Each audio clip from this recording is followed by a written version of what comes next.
News में आपका खैर मकदम है। खबरों के साथ मैं सैयद अहमद। अस्सलामुअलैकुम एवरीवन, वेलकम बैक टू साज वेडिंग मॉल ईदी बाजार हैदराबाद। जैसा कि साल के 12 महीने हर हफ्ता और इतवार को ऑफर रहता है, ये तो सभी को मालूम ही है। ये हफ्ता यानी कल का ब्लॉकबस्टर ऑफर है 595 रुपीज ओनली, जिसमें आपको मिलेगा full work cotton suits with Kashmiri work, full dupatta work रहेगा with beautiful colour combinations. Floral cotton work suits है with new design with heavy embroidery border. 4 colours है, इसमें 8 डिजाइन है और हमारा लोएस्ट प्राइस चैलेंज रहेगा। ऐसा रेट, ऐसी क्वालिटी, ऐसा सूट कहीं नहीं मिलेगा इंशाल्लाह। सो आप भी आइए और सबको बुलाइए। अस्सलाम वालेकुम। तेलंगाना के वजीर के तारक रामाराव आज एक हादसे में बाल बाल बच गए। निज़ामाबाद ज़िले के आरमूर असम्बली हलके में बीआरएस के उम्मीदवार जीवन रेड्डी के पर्चे नामजदगी दाखिल करने के लिए निकाली गई रैली में यह वाक़या पेश आया। बताया गया है कि वजीर केटीआर खुली गाड़ी में जीवन रेड्डी और दीगर के साथ खड़े थे तो रास्ते में बरखी तार देखकर ड्राइवर ने अचानक ब्रेक लगाई और केटीआर के साथ दीगर कायदीन आगे जा गिरे। राज्यसभा एमपी सुरेश रेड्डी जो इसी रथ यात्रा पर सवार थे नीचे गिर गए। उन्हें मामूली चोटें आई जिससे एक बड़ा खतरा टल गया क्योंकि चौकस सिक्योरिटी एहलकारों ने वजीर मौसूफ को पकड़ लिया।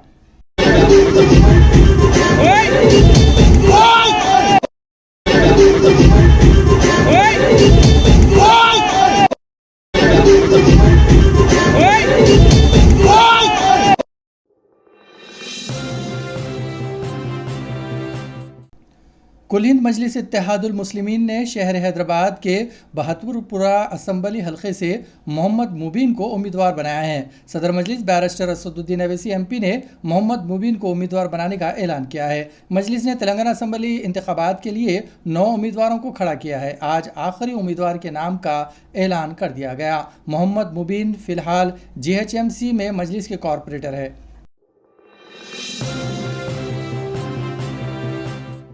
तेलंगाना प्रदेश कांग्रेस कमेटी के सदर रेवंत रेड्डी ने सवाल किया है कि क्या कांग्रेस कायदीन के घरों पर आईटी के दावे किस बात का इशारा है। उन्होंने कहा कि आज पंगुलेटी, कुल, तमुला और इससे पहले बास कांग्रेसी कायदीन के मकानात पर आईटी दावे किए गए। उन्होंने सवाल किया कि क्या बीजेपी और बीआरएस के कायदीन के घरों पर आईटी के दावे क्यों नहीं किए जा रहे हैं।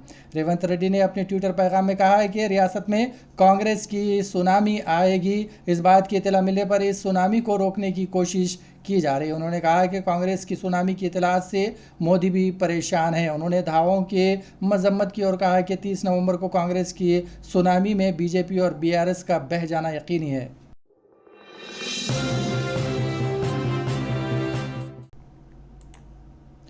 हैदराबाद में शादी की तकरीब में शिरकत के बाद स्कूटी पर 3 बच्चों के साथ मेदक रवाना होने वाली खातून और इसके 2 बच्चे जाँ बहक हो गए जबकि एक लड़की करिश्माती तौर पर बच गई। यह हादसा आज सुबह मेदक ज़िले के कलकाल इलाके में उस वक्त पेश आया जब 3 बच्चों के साथ जाने वाली खातून की स्कूटी को नामालूम गाड़ी ने टक्कर दी थी। हादसा इतना शदीद था कि तीनों मौके पर ही हलाक हो गए। ये अफराद हैदराबाद से मेदक की सिमत जा रहे थे। बताया जाता है कि मेदक के रामनगर इलाके से ताल्लुक़ रखने वाली मलिका सुल्ताना नामी खातून अपने 2 लड़कियों और एक लड़के के साथ हैदराबाद में अपने किसी रिश्तेदार की शादी की तकरीब में शिरकत के बाद स्कूटी पर मेदक वापस हो रही थी कि यह हादसा पेश आया जिसमें मलिका सुल्ताना के अलावा 13 साल रुकैया और 12 साल अदनान के मौके पर ही मौत हो गई जबकि 8 साल राबिया करिश्माती तौर पर बच गई।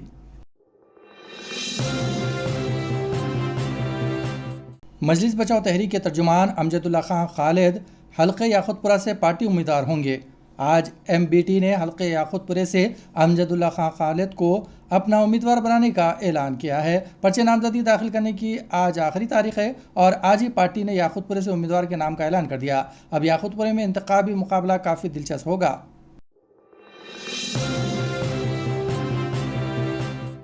तेलंगाना इंतखाबात के लिए तमाम सियासी जमातें मैदान में हैं। इंतखाबी मुहिम ज़ोर व शोर से जारी है। वहीं हैदराबाद के मुख्तलिफ इलाक़ों में कुल हिंद मजलिस इत्तेहादुल मुस्लिमीन की इंतखाबी मुहिम तेज़ हो गई है। हैदराबाद में गुज़िश्ता रात अचानक बारिश की वजह से सियासी पार्टियों की इंतखाबी सरगर्मियों में रुकावट पेश आई। ताहम सदर मजलिस बैरिस्टर असदुद्दीन अवैसी बारिश हो या धूप पार्टी उम्मीदवारों के लिए ज़ोर व शोर से मुहिम चला रहे हैं। गुज़िश्ता रात अचानक शदीद बारिश के बावजूद मौजूद असदुद्दीन अवैसी ने हल्के नामपली में मजलिसी उम्मीदवार माजिद हुसैन के लिए इंतखाबी मुहिम चलाई और बरसात में भीगते हुए अपनी बाइक पर इंतखाबी जलसेगाह पहुंचे, जहां पहले बड़ी तादाद में मौजूद लोग इनका बेसब्री से इंतजार कर रहे थे। जहां एक तरफ असदुद्दीन अवैसी ने बारिश की परवाह नहीं की, इसी तरह जलसे की शुरकाओं ने भी बारिश में भीगते हुए सदर मजलिस की तकरीर का सुना।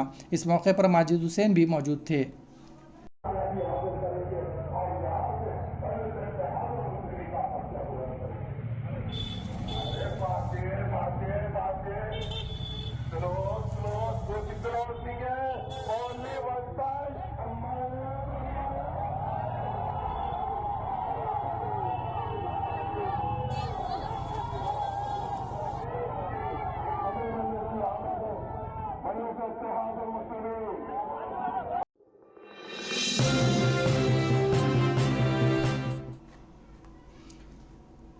हिंदुस्तानी महकमे मौसमियात ने इंतबा दिया है कि तेलंगाना में अगले 3 रोज़ तक शदीद बारिश का इम्कान है। इसमें कहा गया है कि जुनूब मशरक़ी बहर अरब, लक्षद्वीप खत्ते और मगरबी खलीज बंगाल के दरमियान हवा के कम दबाव का सिलसिला जारी है, जिसके ज़ेर असर जुनूबी हिंदुस्तान के कई हिस्सों में हल्की सी बारिश होने का इम्कान है। तेलंगाना, आंध्र प्रदेश, केरला, तमिलनाडु, कर्नाटक और जज़ायर अंडमान और निकोबार में बारिश की तवक्को है। इसके अलावा शुमाल मशरक़ी मानसून की वजह से तेलंगाना के कई अजला में हल्की से भारी बारिश और कई मुकामात पर मौसलाधार बारिश का इम्कान है। महकमे मौसमियात ने खबरदार किया है कि गरज चमक और 40 किलोमीटर फी घंटे की रफ्तार से हवा चलने का इम्कान है। मंगल को हैदराबाद समेत कई अजला में 3 घंटे तक बारिश हुई। बाज़ मुकामात पर हल्की और बाज़ मुकामात पर तेज़ बारिश हुई है।